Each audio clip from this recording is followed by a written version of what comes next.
Hi,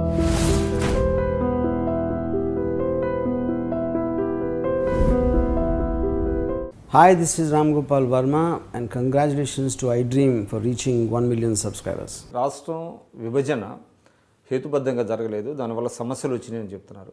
దాన్ని మీరు అంగీకరిస్తారా? రాష్ట్రం హేతుబద్ధంగా జరిగిందా, హేతుబద్ధంగా జరగలేదా అనేది గతించినటువంటి విషయం అండి.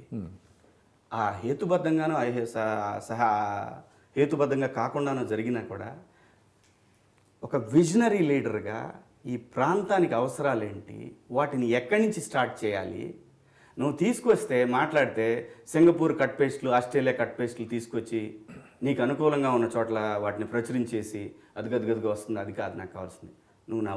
నువ్వు ఏ ఊరికి మంచినీళ్ళు ఇచ్చావు, నువ్వు ఏ ఊర్లో కరెక్ట్గా కరెంట్ ఇస్తున్నావు, ఏ ఊర్లో కరెక్ట్గా హెల్త్ కేర్ తీసుకుంటున్నావు, ఎక్కడ నాకు ఇన్ఫ్రాస్ట్రక్చర్ కావాలా, బేసిక్ నీడ్స్ కావాలి ప్రజలకి. నువ్వు ఇచ్చే చంద్రన్న కానుకలు, ఉల్లిపాయలు, చింతపండు ఎవ్వడు అక్కడ వెయిట్ చేయట్లేదు. ప్రజలు ఆ ప్రాంతంలో మినిమం వెల్త్ ఉన్నోళ్ళేనండి.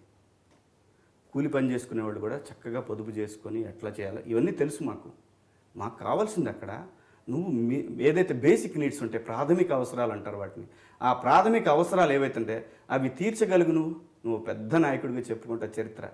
ఈ రోజున ఎక్కడ పోయినా సరే అంటే ప్రయారిటీస్ రాంగ్ అయినాయి అంటారా? అసలు ప్రయారిటీస్ లేవండి. లేకపోతే అసలు అట్లా కదండి.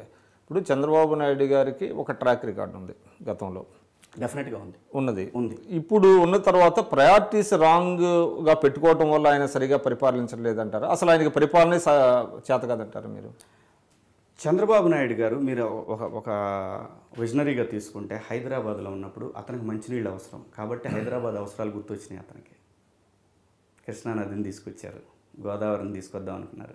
హైదరాబాద్లో ఉంటున్నారు కాబట్టి మీరంతా మిగతా అన్నీ ఆ టైంకి వర్షాలు పడి అక్కడ చెరువులు నిండితేనో, కుంటలు నిండితేనో ఆ జనం ఇప్పుడు కూడా మీరు చూస్తున్నారు కదా, పేపర్లు ఎక్కడ వేస్తుంటారు.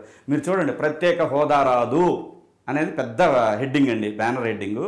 కింద వాటర్ దొరకట్లేదు, కింద జిల్లాల్లో చిన్న స్టాంప్ బిళ్ళలు.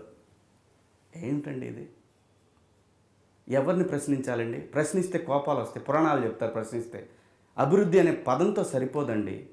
ప్రజల్ని అభివృద్ధి అనే పదం చెప్పేసి అమ్మో ఏం లేకపోతే సార్ వ్యవస్థ ఎప్పుడూ ఆగదండి, వ్యవస్థ ఎప్పుడూ నడుస్తూనే ఉంటుంది. ఇప్పుడు భారతీయ జనతా పార్టీ నరేంద్ర మోడీ గారు ఓపెన్ చేసిన టన్నెల్ ఏదైతే ఉందో కాంగ్రెస్ పార్టీ హయాంలో మొదలైంది. ఇదే చంద్రబాబు నాయుడు ఓపెన్ చేసినటువంటి రాజీవ్ గాంధీ ఇంటర్నేషనల్ ఎయిర్పోర్టు రాజశేఖర రెడ్డి గారు ఓపెన్ చేశారు. ఇవన్నీ మనమే అని చెప్పుకుంటే అది వ్యవస్థ నడుస్తూ ఉంటుంది, ఇట్స్ ఏ నిరంతర ప్రక్రియ, అది జరుగుతూ ఉంటుంది. కానీ ఇక్కడ విజనరీ అనేది ఏంటో తెలుసా అండి? ఈ రోజున వ్యవసాయానికి సంబంధించి కానివ్వండి, ప్రజల అవసరాలు ఈ రాష్ట్రంలో కానీ దేశంలో కానీ 65% పైగా అంటే ఆయనకి అంతా తెలియకుండానే పరిపాలిస్తున్నారంటారా? అన్నీ తెలుసండి. వాళ్ళ ప్రాధాన్యతగా వాళ్ళు ఎలా బాగుపడాలని తప్పితే, వాళ్ళ అధికారాన్ని ఎలా నిలబెట్టుకోవాలని తప్పితే, మేము రేపు ఎలక్షన్లో గెలవాలి అని. నేను ఈ మధ్య ఒక నాయకుడిని అడిగా, బాబు అయితే బాగా ఖర్చు పెడతాడు, అబ్బా డెఫినెట్గా డబ్బులు ఉన్నాయి, గెలుస్తాడు గ్యారెంటీగా 1 లీటర్.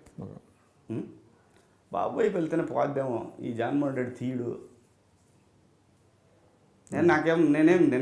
నేను దేని గురించి తప్పు మాట్లాడలేదు. అంటే డబ్బులు బాగా ఉన్నాయనే ఫీలింగ్ వచ్చిందంటారా? ఎలా వస్తాయి? ఎక్కడి నుంచి వస్తాయి అన్ని డబ్బులు?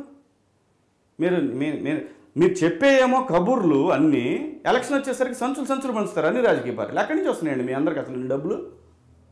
మీరు ఓట్లు కొనుక్కుంటున్నారు, ప్రజల్ని ఒక అలవాటుకి గురి చేశారు. కింద ఇండిపెండెంట్ హౌస్ వాడికి డబ్బులు ఇచ్చి పక్కన అపార్ట్మెంట్లో వాళ్ళకి పోతే వాళ్ళు కూడా ఓహో మా ఓట్లు అవసరం లేదు అయితే మీకు, అంటే ఎవ్రీబడీ ఈజ్ ఎక్స్పెక్టింగ్ మనీ స్థితికి తీసుకొచ్చేసారు సార్ సమాజాన్ని. అంటే అన్ని పార్టీలు అంటారా? రోటన్ అయిపోయిందండి. కొన్ని పార్టీలు అంటారా? అదే ఎవరు అతీతులు కాదు సార్, ఇక్కడ రోటన్ అయిపోయిందండి వ్యవస్థ మొత్తాన్ని. నిజంగా విజనరీ అయితే మొత్తం క్లీన్ చేయి మొత్తాన్ని. నువ్వు ఓడిపోతే ఏమైంది? నువ్వు కాకపోతే ప్రపంచాన్ని మనం లేకపోతే అంత ముందు వాళ్ళు నడపలేదా? మనం పోయినాక నడపరా? క్లీన్ చేయి సమాజాన్ని, అప్పుడు చెప్పుకుంటుంది నువ్వు విజనరీ లీడర్ అని. నేను మీ లాస్యాని. Hello everybody, this is me Noval. 1 million subscribers reach అయిన శుభతరుణంలో నా శుభాకాంక్షలు తెలియజేస్తున్నాను. iDream 1 million subscribers కి రీచ్ అయ్యిందండి. Congrats to iDream Media on reaching 1 million subscribers. iDream Media వాళ్ళు 1 million subscribers reach చేసినందుకు all the best and congratulations to you. Congrats iDream. Keep up the good work and continue to entertain.